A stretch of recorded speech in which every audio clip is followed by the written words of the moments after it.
2009 সালে বসিরহাট লোকসভা কেন্দ্রে পালাবদলের পর লুপ্ত হয়েছে বামেদের আধিপত্য। তৃণমূলের শাসন কায়েম হতেই যেন জারি এক নায়কতন্ত্র। আর তাই বোধহয় বারবার তৃণমূলে বাধার মুখে পড়তে হয় বিরোধী দলকে। ব্যতিক্রম নয় 2024-এর লোকসভাও।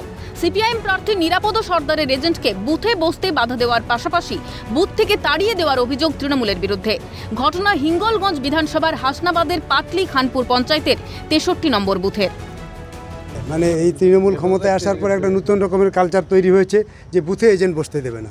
আরে বুথে এজেন্ট বসার তো নিয়মেই আছে, বসবে তারা, সব পার্টির লোকই বসবে। তাহলে মানুষকে ভোট দিতে গেলে তো এজেন্টকে থাকতে হবে ওখানে। তাহলে ভোট দিক, মানুষ যাতে ভোট দেয় সেই ব্যবস্থা করা হোক।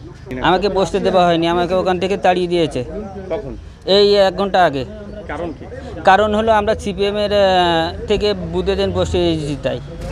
অন্যদিকে হাড়োয়া বিধানসভার খাসবালান্দা পঞ্চায়েতের 122 নম্বর বুথে ব্যাপক উত্তেজনা। ভোট কেন্দ্র থেকে 300 মিটার দূরে সাধারণ ভোটারদের ওপর লাঠিচার্জের অভিযোগ উঠল কেন্দ্রীয় বাহিনীর বিরুদ্ধে। একেবারে রক্তারক্তি কাণ্ড। নাক ফাটল এক ভোটদাতার, আহত 4 জন।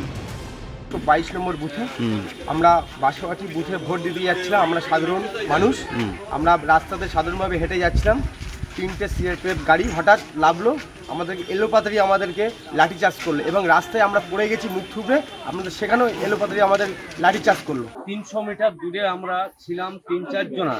সেই সময় একটা সিআরপিএফ গাড়ি যাচ্ছিল, গাড়িটা হঠাৎ দাঁড়িয়ে আমাদের এলোপাতাড়ি মারছে। পাশাপাশি জেলিয়াখালীতে পুলিশি বাধার মুখে পড়ে সিএন। যদিও ক্যামেরা দেখে পালিয়ে যান ওই পুলিশ কর্মী। তবে কি রাজ্যে স্বৈরাচারী শাসন কায়েম? মুখ থুবড়ে পড়েছে গণতন্ত্র? পঙ্কজ বিশ্বাস ও বিশ্বরূপ বিশ্বাসের রিপোর্ট, ক্যালকাটা নিউজ।